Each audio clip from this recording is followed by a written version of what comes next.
All right, welcome back, guys, to Culture Shocks with Stefan and Fredrik. We have a very interesting topic for you guys today because one of the questions that I get the most on my social platforms when I was checking those was a lot of questions about how to move to Sweden. Mm-hmm. And we're a couple of guys that have firsthand experience moving to the other person's country.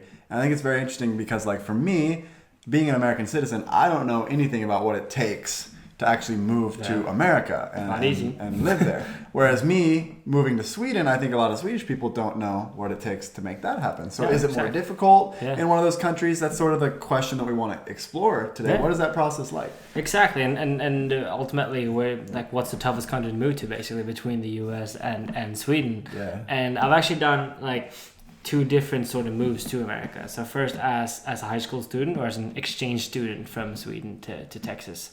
And then also as a college student to New York, basically. But you only moved here to as a working adult, right? I think regardless of the move, there's certain types of visas in every country, right? Yeah. So I think some of the easier ones to get are the student visas. Yeah. Like if you want to study in a school. If you're not from that country, you might have to pay a ton of money. Yeah, definitely. If you're going to pay out-of-state tuition to go to school in the U.S., super expensive, but they'll take you because they're like, give us your money. Probably the same in Sweden, right? Don't know, but maybe. I don't know. Of course, you have to get accepted to the school and stuff. But because schools, I feel like schools in America are a lot of times a working business too. It's money talks kind of thing. Like with everything. Yeah. I feel like a lot more people would be eligible for Harvard if they could, maybe not Harvard, but a Ivy League school if they could afford it. I think a lot of people are limited by that too. Yeah, 100%. It's super, super expensive, especially at the private schools 100%. In the US.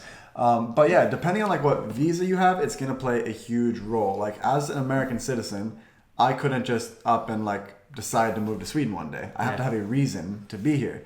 And those reasons are either, I could be going studying, as mentioned.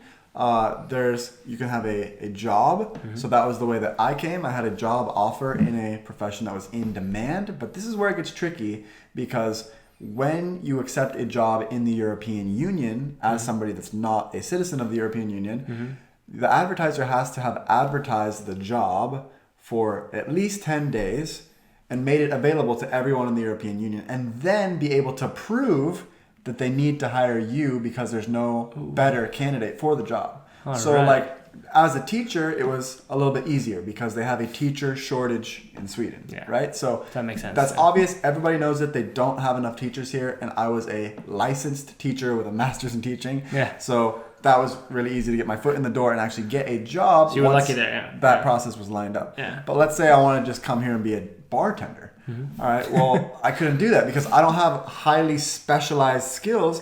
I would be taking away a job from a European. I'd be taking away, but I would be taking away a job from somebody in the European Union. Yeah. And they want to keep those jobs. I get the idea behind that. It makes sense. But still, when you're talking about that process and coming from outside the European Union, it's sort of you feel sort of secluded, I guess. Yeah. All right, I'm not in the European Union, so I'm not prioritized, but Exactly. So you need to differentiate yourself. And at my current job, it's we had to sort of build the optimal job title because there was nobody else that could do my current job. We wanted somebody that had coached soccer in America, had worked in Swedish and American schools, speak Swedish and English. Very niche. Fluent English, can produce content. We need someone named Stefan, all right? Exactly. It was there's literally nobody else out there that has the knowledge of schools, football programs in both countries, that speaks both languages and has native English to make the content and all the social media skills. Yeah. So it's all right, obviously with this job title, I was able to get that job even if they published it out to the EU. There was going to be nobody that had the knowledge of the American markets, and I was a specialist that could actually get that job. Yeah. So, as somebody coming from another country, you might have some unique skills, and obviously the US is a huge country for business. Yeah. So if you have knowledge of the US markets in some way, it helps. A lot of companies, for example, want fluent, native English speakers that speak perfect English without any type of accent. Yeah. And that's an in-demand skill as well. So there are ways that you can sort of sell yourself and look for jobs where you are in demand coming from that background. Is there like certain platforms that the employer need to advertise for the job? Yeah, it has to be on the Arbetsförmedlingen in Sweden. Right. There was actually an Australian guy who got a job on LinkedIn. That's right. He got his job on LinkedIn, and because the employer, which I think was H&M, had not posted the job on the Swedish government job agency website, it was never posted there.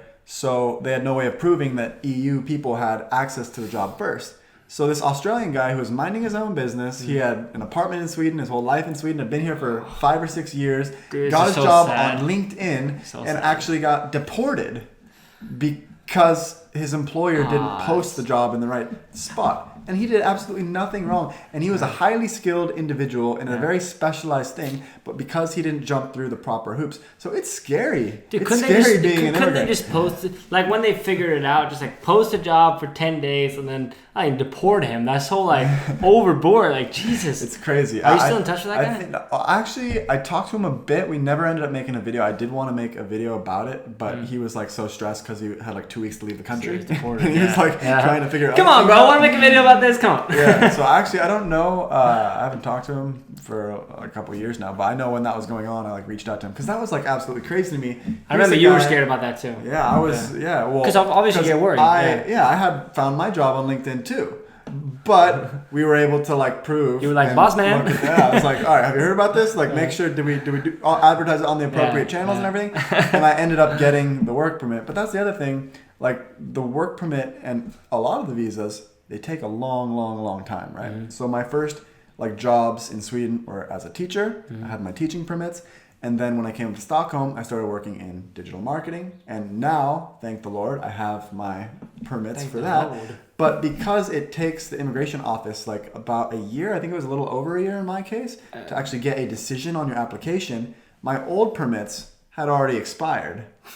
So I'm like in Sweden and I'm allowed to be here. Yeah. But I have no way of proving that I'm allowed to be here. Because according to the immigration office, you're allowed to be in Sweden while you're waiting for a decision. But I have no way of proving that. So no paperwork on that. So if I were to travel outside of the EU and then try to fly in through like Germany or something, I could show the Germans like, yeah, I'm allowed to be here. And they're like, what do you mean? This permit expired like 6 months ago. Yeah. And the Germans don't know that because they don't know how it works in Sweden. Oh, that's so strange. If I was ever wanting to travel, it was very, very scary. And I left the EU only once. I remember that, yeah. I left the EU once and I was freaked out. The entire time I was in the US, I'm like, they're not going to let me back in. Yeah. The only thing that sort of saved me is I made sure I booked a direct flight from US soil to Swedish soil. Oh, yeah, so the worst thing that could have happened is I land in Sweden and they detained me and was like, all right, you're not allowed to leave the airport until we like ring the immigration office and see that you're here. So then they'll figure it out, right? You have the right to be and then they can do it. But like, let's say I'm in like France and like I'm trying to fly through Paris and the dudes don't speak English and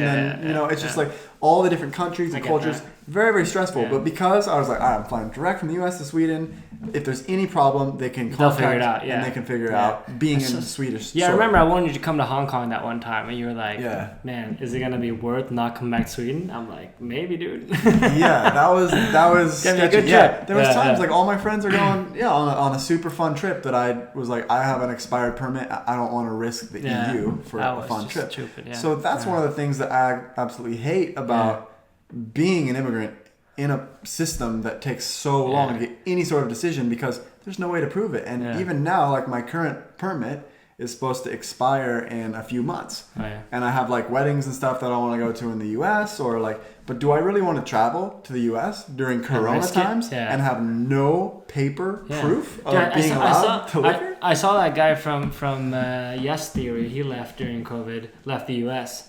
And then he got stuck in like Mexico trying to get back in. And due to COVID, they had like such long waiting times for visas. So he was like stuck there for 3 months. And now he finally got back.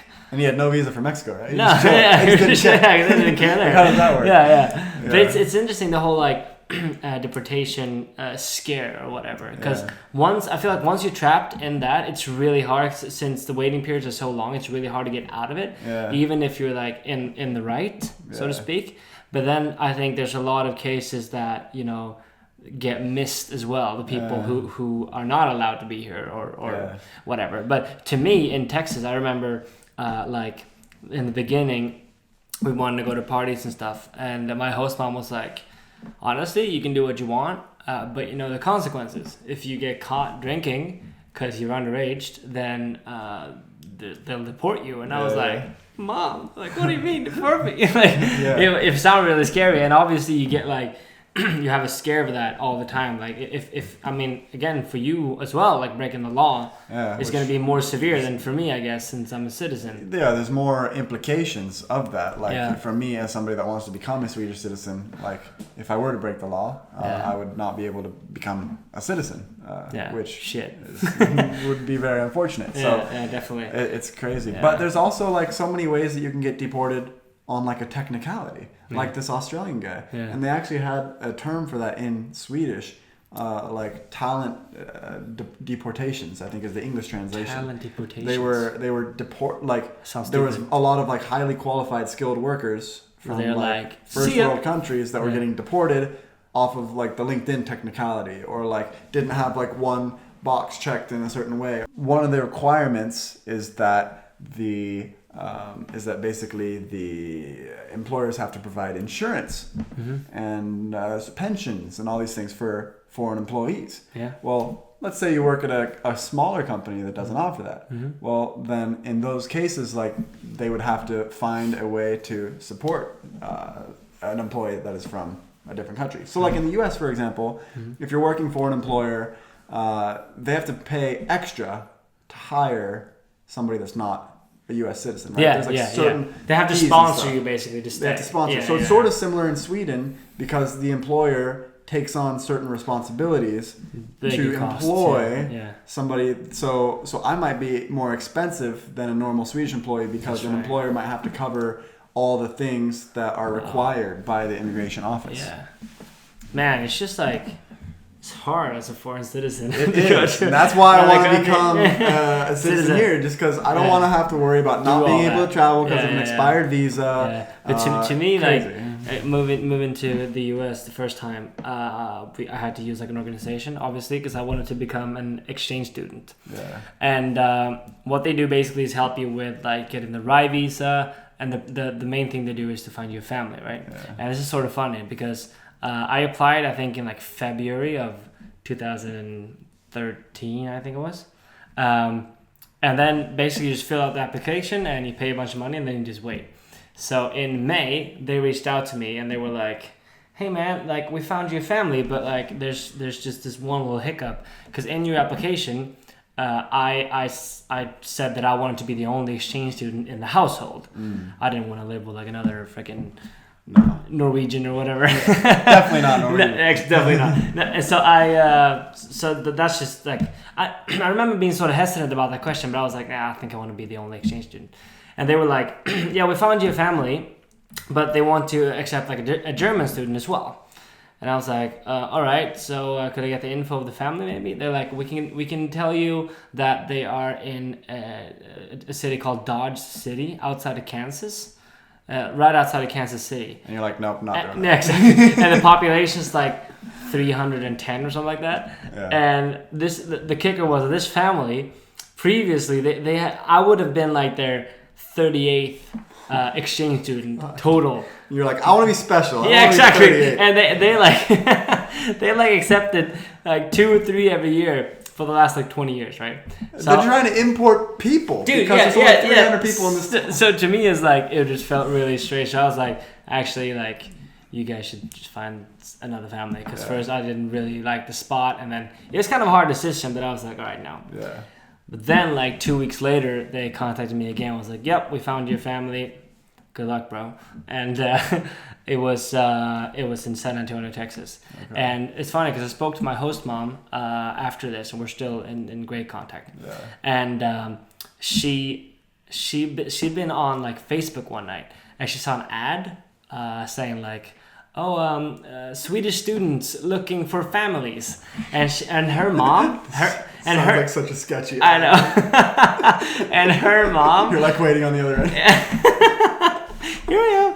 And her mom is from Linköping in Sweden, so she already has Swedish ties. And the thing is, what they saw in the application was just the name, age, and interests. That was it. No picture, no nothing, right?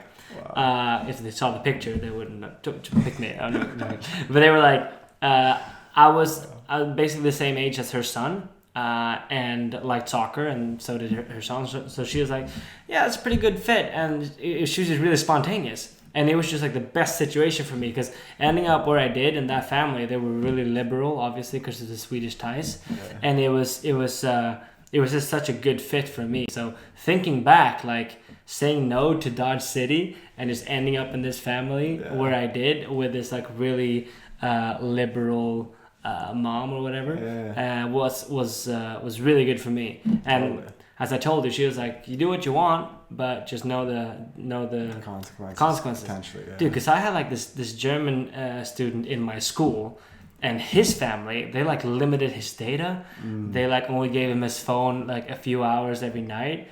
He had a curfew like 8 o'clock, and I was like, what the like I could just do whatever, you know. Maybe I did too much shit, but like it was just it was a great experience for me. And just through this organization, like, to be honest, like if I would have ended up in like a really bad family and needed help, I wouldn't really know how much they could have helped me, because they were really absent throughout the year, and I just like I didn't really mind, because I was just minding my business. You already had a good thing going. Exactly.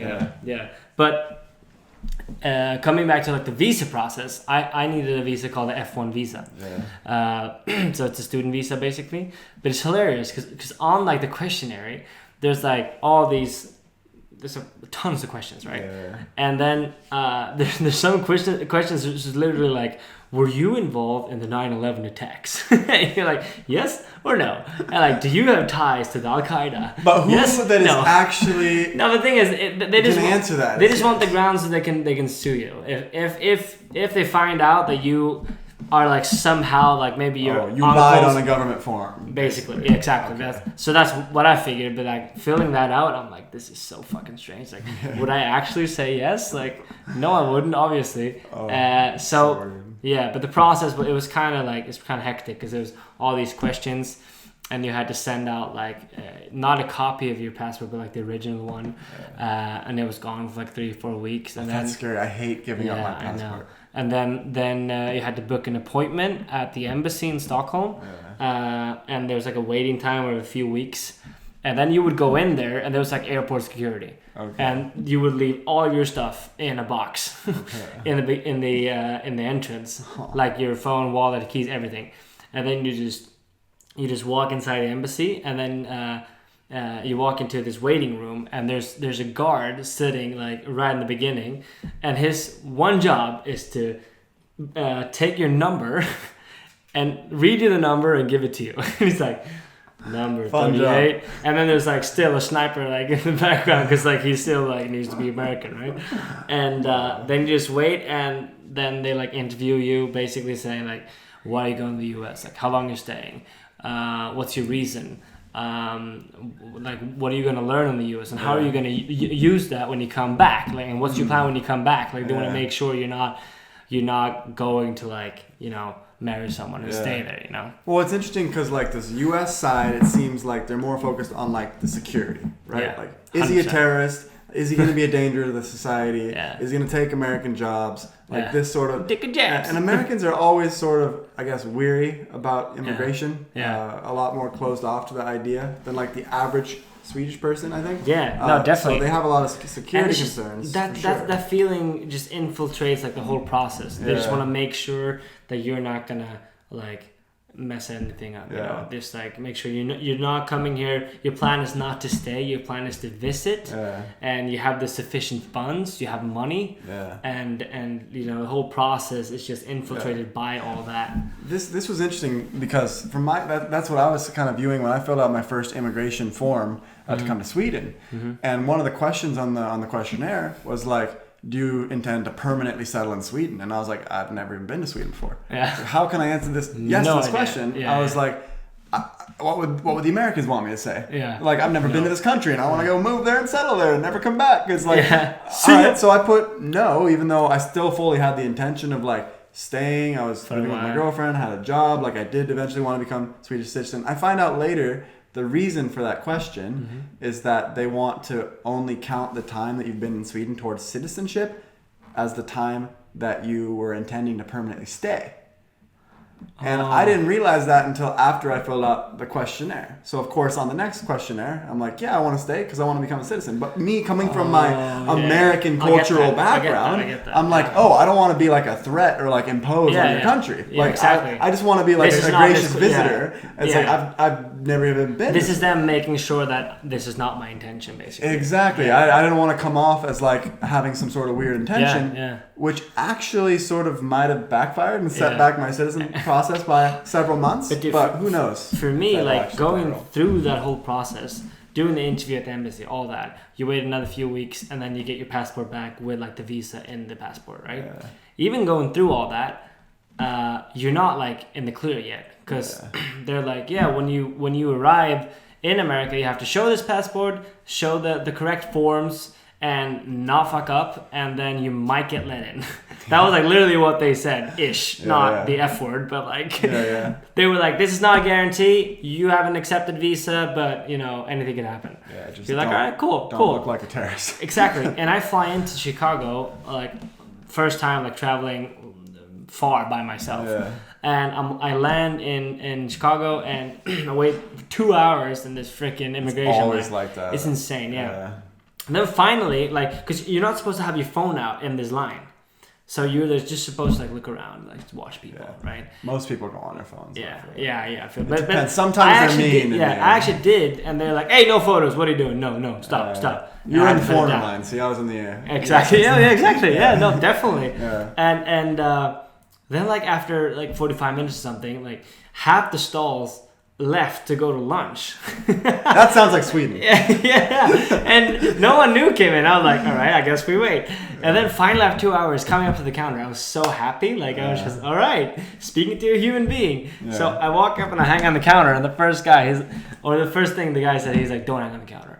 It's like dead serious. And there's like a rifle right there, and then he has like a box of donuts right here. It was so like welcome to America. Exactly. They're so much more strict on foreigners. And like when I come through the border, like welcome back or like welcome home. Howdy, I'm like, son. Like welcome home, and I'm like, I don't live here, but thanks anyway. Yeah, like, cool. No, and then he looked at me and he's like passport, and then he looked at my passport and the photo, literally like 20 seconds. Like he was looking down, looking up, looking down, looking up, and in the end, like finally, I was like, well, are we similar? And he was looking at me with these dead eyes, and he was like, well, that's the point, isn't it? It's supposed to be you. Is this funny to you, sir? And I was like, dude, I'm like 12. Like, what do you mean, sir? and I'm like, oh no, sorry. He's like, yeah. So you going to school, huh? I'm like, yeah. He's like, all right. Well, don't go making jokes like this. And then stamped it, and I was like, oh my god, I made it. I came in. And I thought, like, when he was like, is this a joke? Is this funny to you? I was like, oh my god, I'm screwed. Because one of my friends was neglected at the border, like, a few years prior. And she just had to fly back home. That's crazy. Yeah. There was one time I was flying back into the U.S., and I never get a stamp on my passport because I have a U.S. passport. Yeah. But I wanted to prove the date that I was back in the U.S. for some, like, visa process in Sweden. So I asked for a stamp. Yeah. And the immigration border guard just like looked at me like, dude, you're a U.S. citizen, you don't need a stamp. I'm like, no, just please give me a stamp. Like, you know, I might need this for like later. And he's like, how old are you? I was like, 22. And he's like, turned to page 22.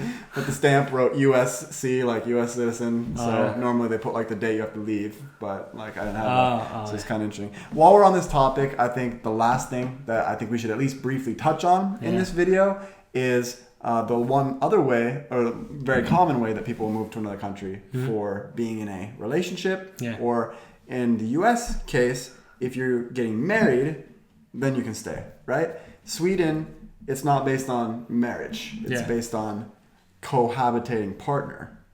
So Sambo Visa, what they call here in Sweden, right? And there's so many different like requirements of a Sambo Visa. Like in the U.S., you can get married. It's really no questions asked after that, right? I mean, of course, like you get a green card, you're allowed to stay, right? Yeah. So if you get married, it's cool. But if you get married in Sweden, that doesn't help at all. Oh, it doesn't. It doesn't help one bit. That's interesting. You're viewed exactly the same if you're married or if you're living in a cohabitated partner. And there's certain requirements, like you have to prove that you've lived together previously for a certain amount of time.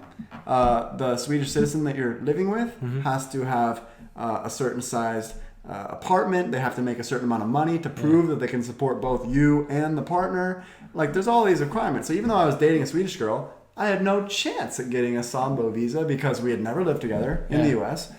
She was a student, so she wasn't making money. So I was like, all right, there's two of the main requirements that I couldn't even meet. Whereas I know a Swedish girl who married an American guy and could stay in the U.S., no questions asked, just because she was able to marry him. Exactly. So it's different. So it's interesting, the difference in can you imagine having that employment of saying like, all right, you're supposed to investigate if newlyweds who are like immigrants are actually like in a real relationship. Right. Yeah, we've seen all these movies of like, you know, Chuck and Larry. They're like a gay couple and they're trying to like investigate, are they actually gay? They go through like the dumpster and everything. It's like I wonder if that's like actually real, like people like what they actually do to make sure that two people are actually married, or if it's just like a business deal. Well, this is super interesting because like there's advantages to the Sambo visa, because if you get the Sambo visa, you can become a Swedish citizen in 3 years instead of 5 because you've been living with Swedes. I guess the theory is you're like more attuned to the culture. You've been living with Swedes all this time. So my first year and a half, I was living with a Swedish girl. I wasn't on the Sambo visa, but I was technically same address, Sambo, we're living together. Cool. Done. So then, when we ended up breaking up, I moved in with you. And I was I'm still living with a Swede. So this entire time of being in Sweden, I've lived with Swedish people. So I go to the immigration office and I'm like, all right, so can I apply for citizenship in 3 years? Because I've literally been living with Swedes all this time. I'm living with Swedish people right now. So technically, Sambo, by definition, somebody you're living with. We're Sambos, right? We're living together. And the people at the immigration office was like, it only counts if it's a romantic partnership. What? I'm like, how the heck are they going to know? We can make out. I was like, what? If you want. I was like, I mean, your girlfriend was living together in one of those situations. It was a romantic atmosphere. But I thought that's very not progressive in Sweden, that you have to be romantic. What if I was asexual and I wasn't interested in boys or girls? But I had a friend that I want to live with. Are they not my Sambo? I don't know. So I thought that defeated the whole point of a Sambo visa. If it's a romantic visa, make it a marriage visa. That sounds really strange, actually. But yeah, it's interesting how that works. But in like the last thing that I did after college in New York, it was like the same F1 visa, and then we had to like in order to stay, you had to apply for an OPT visa, which is like sort of a work permit, and. Thing is, the requirement was you could have it for I think tops 2 years, and the requirement was that you had to at least like 60 or 70% of your time, your working time or whatever, had to be within the field that you were educated in. So let's say I went to a film school, like an acting school. It is really hard to get like paid work as a beginning actor. So it was like almost like mission impossible trying to get like occupation for 60-70% as an actor. Like my friends who stayed, they had to like, you know, be clowns for like a birthday party or like you trying to pump those numbers up. Exactly, dude. That's like they had to really try and find ways that could maybe be perceived as acting, just so that I can stay. But I felt like the pressure of that was a bit too hectic, and I just didn't really see the point. It was really expensive too. So to me, it was like I just came home to the motherland, and we'll see. I want to move out to New York though, so if anyone has some ties, let me know. Well, guys, we've gone on like way longer than I thought. I think we could even do probably a part 2 because like just talking about this stuff, it comes up with a bunch more stories. But we want to keep it under 30 minutes for you guys today. So your morning commute, perfect.